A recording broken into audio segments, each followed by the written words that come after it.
Wait, did we start? We're trying to bring a proof from the Mishnah that we could demonstrate that Kohanim are Shluchei de Rahmana. Kohanim are representatives, agents of the Kadosh Baruch Hu. But then we say, no, it could be that we say that they're Shluchei Didan, that they're considered to be representatives of the people. And the only reason why somebody who's Madir is not allowed to provide benefit to let's say, another individual, Reuben can't provide benefit to Shimon, who's a Mudar Hana'ah, why Reuben would be allowed to bring Kabbanos is because we're talking about the type of Kabbanos that don't require the Das of Shimon altogether, namely the Mechusrei Kippurim. They're only being brought in order to enable Shimon to eat from Kachim, not to effectuate a Kapara. But otherwise, he wouldn't be allowed to bring a korban on his behalf, and we would say Shluchei Didan. So Masiv Hashimi Barabbas, the top of Lamed Vav Manalef, Im Haya Kohen Yisrael Kalav Dam Chatosa V'Dam Hashamu. If the one who's not allowed to provide Hana to Ruvain brings bringing a korban, he's allowed to sprinkle the blood of the chatas and the yasham of Shimon. Adam Chataso, so it sounds like even if it's a chatas of an asham, it doesn't say here. This is a brisa. It's not from our Mishnah. Our Mishnah also says chatas of ashamos, but it's in the context of kinei zavim, kinei zavos, kinei yodos that are all mechusrei kippurim. Here it doesn't say that it's mechusrei kippurim, and we see that the madir is allowed to bring is allowed to be zorek dam for a korban chatas or a korban asham of Shimon. It sounds like even if it's not mechusrei kippurim, so that would only be allowed to do that if we said that Reuven the Kohen was considered to be Shluchei de Rahmana and not Shluchei Didan. So we say, no, it's not a proof of anything. Thank you. It's Dam Kataso Sham Mitzorah. And Mitzorah, who's one of the Mechusrei Kippurim, has to bring a Chatas and an Asham. So that's what we're talking about, even though it's not explicit in the Brisa. Dam Kataso Sham Mitzorah, Dam Hasham Sham Mitzorah. Because it says even with respect to a Mitzorah that it doesn't require Das, because just like Rabbi Yochanan was Darshan from the word Toras, Zos Toras Hazav, then it's a Bain Gadol, Bain Katan, so we could say the same thing with respect to the type of Mechusrei Kippurim, which is a Korban Mitzorah, where it similarly says, Zosi Tia Torah HaMitzorah, Bain Gadol, Bain Katan, that it can be brought on behalf of a Katan, even though he doesn't have Das. So we see this is a type of Korban that doesn't require Das. That's why the Madir can bring it, or the Madir who's a Kohen can sprinkle the blood on behalf of the Mudar without it being a problem. But if it was a regular Korban of a non-Mechusrei Kippurim, then we might say that it would be prohibited because Kohanim Shluchei Didan. So Tanan Mishnah says we're going to bring another proof. So it's a Mishnah in Gittin. It says HaKohanim. It says HaKohanim Shepiglu B'Mikdash. If a Kohanim commits pigul, he offers a korban and he has in mind when he's zorik the dam that it's going to be eaten past the time that it's allowed to be eaten. So if he did it b'mezid, so you do a ma'aseh on a korban that belongs to somebody else, so it's going to answer the korban because he did a ma'aseh. Mizidin chayavin, shogigin peturin. But if he does it, does he be chayavin? He'd have to reimburse the owner. However, if he did it b'shogeg, so the korban is still going to be pasul, but he wouldn't have to reimburse the owner. So he would be patur peturin. Ela shepigul and pigul, but the korban would be invalidated. It would be considered to be pigul. So how is it if the Kohen did this b'shogeg that it would be considered to be pigul? It's somebody else's korban. If I say here, we're not talking about the Chusrei Kippur, talking about any korban. So if I say that the Kohanim are Shluchei de Rahmana, the Shluchei de Shmaya, so Hainu shepigul and pigul. So we understand that it has nothing to do with the das of the Baalim. Whatever is the das of the Kohen when he offers the korban, even if it was b'shogeg, he can cause the korban to become pigul. But if we say the Kohanim of the shluchim, the agents of those individuals who have to bring the korban, so then he's only a shliach, the tikune, and not labuse. So then he can't supplant the das of the owner. If the owner does not have an improper das, the Kohen doesn't have the ability. He wasn't appointed as a shliach to invalidate the korban through having an improper das. The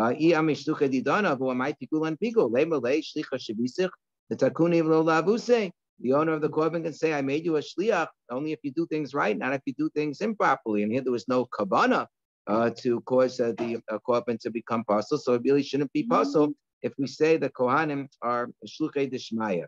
So Amir say, no, that's not a proof either. Shiny, Gabi, if it's not a proof to say,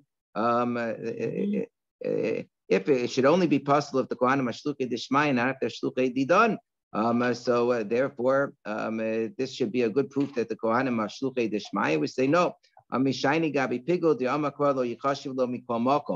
even if the Kohanim are Shluchei Didon, it would be possible that they would still, through an improper thought, be able to invalidate the korban, because the Torah has a special gzeiras hakosuf that if you have a machshavas pigul, we say lo yechashev lo, that it's not going to be considered to it's not going to be considered a valid korban. Pigul yiyeh lo yechashev lo pigul yiyeh mikol makom, even if there is no das of the bailam. So we don't have a proof, says the Ran, from our sugya, from our Mishnah, the Kohanim are Shluchei Derachmana, but it's proven in the Gemara in Kiddushin on Daf Gimel Amud Beis.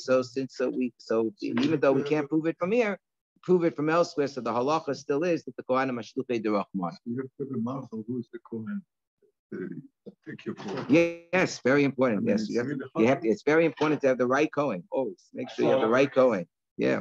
So Gufa. This sounds like the only thing that can be rendered improper by a thought rather than by enunciating. Yeah, there is a sheet to this. It's a discussion in Kiddushin as to whether the Machshavas Pigul has to be enunciated or not. I think it's a Machlokas Rashi and Tosfos. It could be that this is a thought that also needs to be enunciated. It's not entirely clear. Yeah. By Nedarim, we were saying that it's only by what the person says. Yeah. But even with Machshavas Pigul, it could be that according to some Mishonim, it does need to be enunciated. Gufa Amar Rabbi Yochanan. Rabbi Yochanan said, "Akol tzrichin das chusrei kapara." So we already quoted Rabbi Yochanan, who said that you always require the das if you're bringing a korban for somebody, except for a korban of zav zava yoledis mitzvah, which is menukusa kapara. She'oda maybe korban al benav al benoisav aketanim, because since we learned from Zos Torah zav ben gadol ben katan, you could bring him in for a child. L'miato yavi adam chatas chelav al chavero. But if that's the case, then a person should be able to just bring even without the das of their fellow. If a person ate chaylev, Ruvain ate chaylev, and now he has to bring a korban chatas. So Shimon should be able to bring a korban on his behalf without Ruvain's knowledge. Why is that? Maybe a lishto shota, because a person can bring for ishto shota if their wife is a shota, she doesn't have das. Rabbi Yehuda, we already quoted Rabbi Yehuda, said that he's allowed to bring a korban, except that case was talking about Mekusa Kippur. Was talking about a korban yoledis. So Rabbi Kiva Eger says he doesn't understand the kasha. That was only a special rule by Mekusa Kippurim of korban yoledis. This is talking about korban chaylev. What kind of a kasha is this? Doesn't understand the kasha. Technical question. Yeah. When the korban is done, and the shchita and the kabbalah, the bala korban is not necessarily there. He's in the azar. He's not there. So how do you control? It's very hard. He doesn't. Right. There's nothing. It's out of his hand. Right. It's completely out of his hand. But he had the das. But he had the das to bring the korban in the first place. When he brought he delegated. If we say shluchei didan, so he delegated the kohen in the first place. So now whatever he delegated the kohen to do, he delegated the kohen to do. You could say I only delegated to do it for you to do it right. But then we say, no, this is it doesn't matter. Even if the Kohen got it wrong, once he's delegated, so everything that he does, Maksheres Pigo would also count to invalidate the Kohen. So Alama, so why is it that if it should follow from the reasoning that we're saying to Akash, Rabbi Kiva Eger says doesn't make any sense. So why is it that Amar Rabbi Elazar, the Rabbi Elazar says, that if you bought a chatas chaylev for your fellow, then you haven't accomplished anything. So we say, well, because there really isn't a scenario where somebody would bring a chatas chaylev for ishto shota. Ishto shota echidam. Shota, if she ate the forbidden fat when she was a shota already. Labas korbani, of course, shota is not responsible to bring a korban. And if she ate the chaylev when she was still sane, when she was still kosher, and afterwards, that's when she lost her mind, postpartum or whatever. If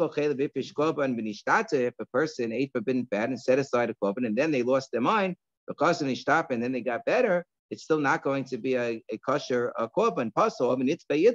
because once it became invalidated through the person's mental state, so it remains invalidated afterwards. So once she becomes a shota, then you wouldn't be able to bring a korban anymore. So it could be that maybe this is just one way of rejecting the kasha, and the other way, based on Rabbi Akiva Eiger's kasha, that we could say that we could have rejected this kasha in the Gemara, is to say that in Achinami, Rabbi Yehuda never said his din by shota in the first place. Elameata yavi adam. So let's go on. Elameata yavi adam pesach al chavero. According to the general reasoning that you would be able to bring a korban for somebody who's a mechusa kippurim, for example, because there's exeris akasav you could bring for a katan, zos taras azav, so therefore you could bring for anybody, even though they didn't authorize you. That we learn a case of efshar misha'i efshar, shall we say? Elameata. So then, by that reasoning, we should say Yavi Adam Pesach HaChavero, that a person can bring a korban Pesach for his friend without authorization. Shken maybe Abanav Avinoisef Katanim, because just like Rabbi Yehuda, Rabbi Yochanan has this special Xeris Akasu by Zav that you can bring for a katan, even though he doesn't have das. So we know by korban Pesach also, there's a notion that you could bring your korban Pesach for your sedler beis avos, for your family, even for your little children, even though they don't have das to authorize you. So Alama Rabbi Elazar, so why then does it follow? If that Rabbi Elazar, why then does Rabbi Elazar say Hipish Pesach HaChaver Lo Asa Klum? That if you set aside a korban Pesach for your friend and he did not authorize you, then you haven't accomplished anything. So Rabbi Zever says this whole idea of sedler beis avos lab deraisa. It's not really true. The way that we apply the idea of sedler beis avos to say that you can set aside a korban Pesach for your little children, for your minor children, that's not a din deraisa. It's not a real din. It was a real din, so maybe we can learn from it that you can set aside korban Pesach for somebody else without the das, but it's not a real din. How do we know it's not a real din deraisa? We did tanan because the Mishnah says, somebody says that I am going to slaughter this korban Pesach for my child, whichever one of my children wins the race that we're racing to Yerushalayim. Whichever one goes through the gates of Yerushalayim first, he's going to be the one that the korban Pesach is for. Since the first one, of course, is the finish line, and he wins by a nose, his head and most of his body passes the finish line.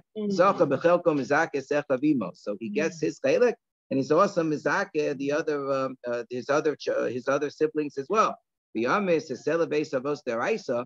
If you hold that this is really a deraisa notion, it doesn't make any sense, because we're talking about a case where the korban Pesach was already shechted. The korban Pesach was already shechted. We said says miyosmi said it can only count somebody for the korban Pesach when the seh is still alive. Mizakilu, how is it possible that he's being mizakim at this point in time? So that's so therefore it must be that the whole thing is not really a deraisa notion. To amalahon, rather it must be elalamalahu. So why then does he make up this race if it's not really something that's working? He's just saying it because he wants them to have more alacrity when it comes to the fulfillment of mitzvos. Tanya Namiyaku, we have a brisa that says similarly, the kidmu banos levanim, that we see that the whole thing was just for zrizos, that once there was one time, can you believe it, that the girls actually beat out the boys in the race, right? Does that ever happen? That the girls win the marathon? The kidmu banos levanim. Benimsu banas rizos subanim shepelim. That the banos was that the daughters were slick and the boys were slackers. The Torah has tumasa b'chulei. Then we said that he can be Torah the madir that can separate trumos on behalf of the mudar. So Ibailu and Lamed Vav, Yaakov and Lamed Vav. I'm in base now. We turn the page. So Ibailu. So the question was posed. Hatoim mishalo al shal chavero.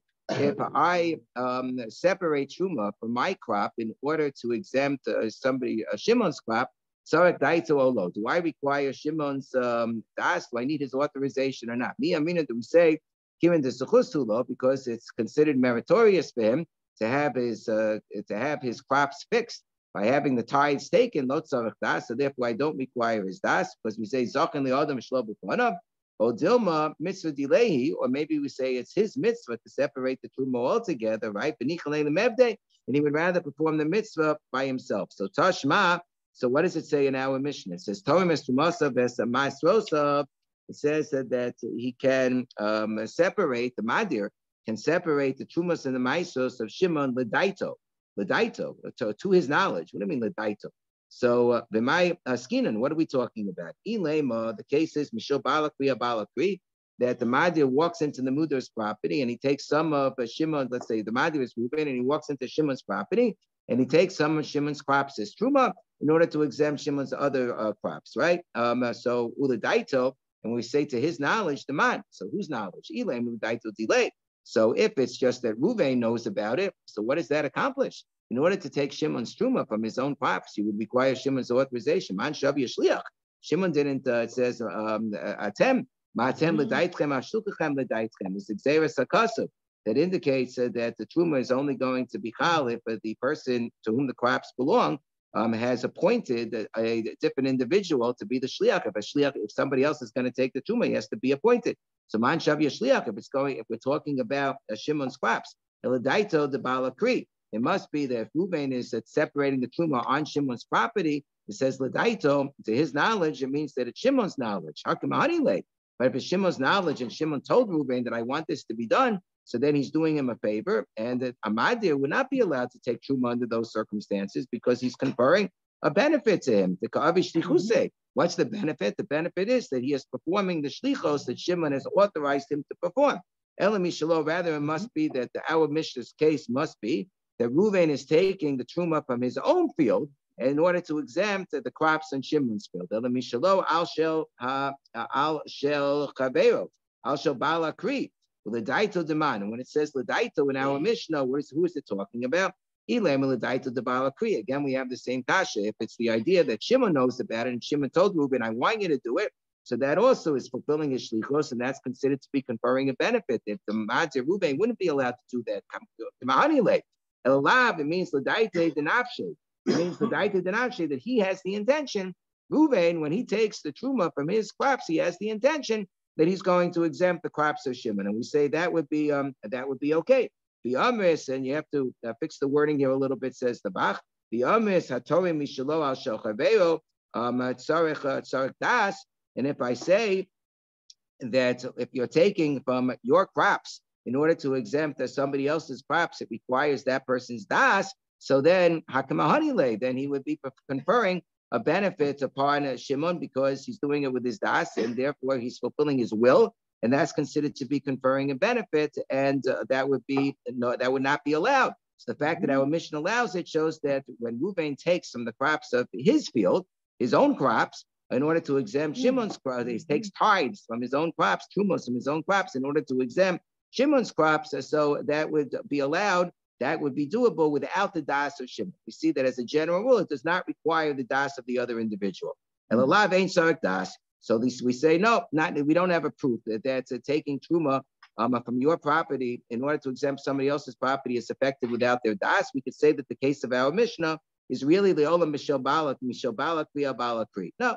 We're talking about where Reuven took the truma from Shimon's property to exempt Shimon's crops, and it's not considered, even though that, as Xeris Akasuv, requires a delegation on the part of Shimon, it wasn't a delegation for Reuven to be a shliach. It would be a delegation if Shimon said to Reuven, please take my truma, please take truma for me. But he didn't say that. He didn't speak to Reuven per se. So when he said anybody who wants to take truma is welcome to come and take truma, that's not considered to be a delegation of shlichus, but it's considered to be an expression of desire, that he's happy, that he's authorizing anybody is welcome to take the truma, but he's not appointing them as a shliach. So therefore, it's not considered like Reuven is conferring a direct hana upon Shimon, and that's why it's permissible. That's the case that we must be talking about. The Ran says that if it would be more vague, it would say kol hatorim eno mafsid. So that's not even considered to be a sufficient authorization for anybody to take. And if he would say kol hashomeas koli, like we have a similar case in Gittin, kol hashomeas koli yitro mesa trumasi. So that would be considered to be a very specific authorization. That would be akin to appointing Reuven as a shliach, and that would not be permitted. So the only lashon that works, that it's enough of an authorization, but not too much of an authorization, is kol avosa litrom yav yitro. Rabbi Yemi asked the question of Rabbi Zera. Hatoim mishalo al shel chavero tovas hana shel mi. If, let's say, our case that we're talking about, Reuven, take the case that we suggested before, Reuven takes truma from his own crops in order to exempt the crops on Shimon's field. So who gets the tovas hanah? Who gets to decide who the truma goes to? Do we say that because Shimon's crops were exempted through this truma, therefore he gets to decide who to present the truma to, which Kohen to give the truma to? Or do we say no, since Reuven's the one who took the truma from his own field, so Reuven gets to decide which Kohen receives the truma? That's called the tovas hanah. It's called tovas hanah because even though a Kohen is not allowed to pay for truma, that's called Kohen machazo beis hagranos. Let's say that the Kohen's mother is the daughter of the person who took the truma, and she says that I'll pay you some money so that I'll be able. So we'll give the truma to your grandson, or he's happy to give to his grandson. Somebody else pays him and says that I'm going to give you money so you can give to my to my son who happens to be a Kohen. So Mia Minan. Do we say that Reuven is the one who took the truma, is the one who gets to decide who should get the truma, and therefore he can get paid money to decide to give the truma to whomever he wants? And because if not for his payros, then Shimon's crops would not have been fixed up to be eaten. Or do we say no? If not for Shimon's crops, if not for the fact that Shimon had crops that needed to be exempted, Reuven wouldn't have been able to take from his crops his truma, and therefore Shimon is the one who gets to decide, and he's the one who gets the benefit that he can actually receive payment from somebody to give truma to let's say their grandson. So Amalei Amakra. So we say that there is a pasuk that says as called tfuas zarecha. Then in connection with the truma, it says aser taser es called tfuas zarecha. So it sounds like benasata, and then then we have the continuation of the pasuk is afterwards benasata bakesef, that the one who gets the right to give is the one who is who has the tefua, the crops of their field, exempted through the taking of the truma. So it seems from here that it would be Shimon, whose crops were exempted by Reuven's taking of the truma, who would have the right to decide who to give the truma to and to be paid for it. So to get some monetary benefit if he wanted to. So Eisvei Torim es Trumasav. So we say, wait a second, we have a kasha upon that conclusion from our Mishnah, which says Torim es Trumasav es Mos Masrosav l'daito, that the Madir can take the Trumas and the Maisos of Shimon l'daito. V'yomis Tovas anad the Baal Akri. If we assume that the case is that Reuven is taking from his own field in order to exempt the crops of Shimon's field, if we say that the Tovas anad, that's the monetary benefit that would accrue in terms of deciding which Kohen to give the truma to, would accrue in favor of the mudar of Shimon, the tovas anad the Baal Akri hakamahani. So then Reuven is conferring a benefit by taking the truma from his field. He's conferring a benefit to Shimon, and now Shimon has the right to sell this truma to whomever he wants, so that that person can give it to their grandson, the Kohen. Rather, we see from here that the tovas anad, the decision as to which Kohen to give it to, and that right is conferred upon the one who took the truma from his own field to exempt the other person's field. So we say, Amilo, not necessarily. Michel Balakri, Al Shel Balakri. We could say, no, the case really is talking about, like we had suggested in the conclusion of the previous discussion, where Reuven the Madir took the truma of Shimon on Shimon's own property, the daito the Balakri.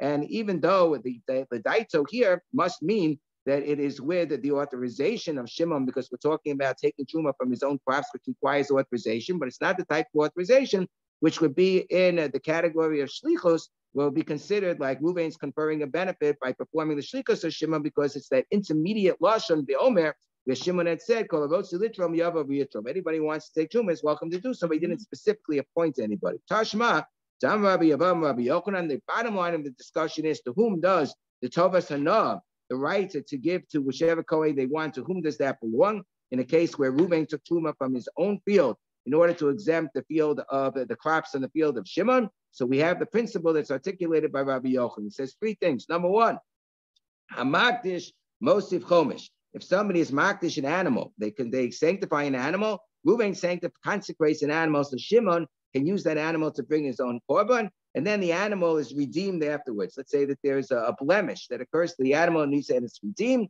So we have a rule that the owner has to add 1/5 when he redeems an animal that was consecrated. Who's considered the owner? Is the owner the one who consecrated the animal, or the one on whose behalf the animal is consecrated so he can bring a korban? So we say Reuven, who consecrated the animal, he's the one who's considered the owner. for purposes of adding a chomesh of Shimon, who is going to get to use that korban, that animal to bring a korban, would redeem the animal, he would not have to add a chomesh.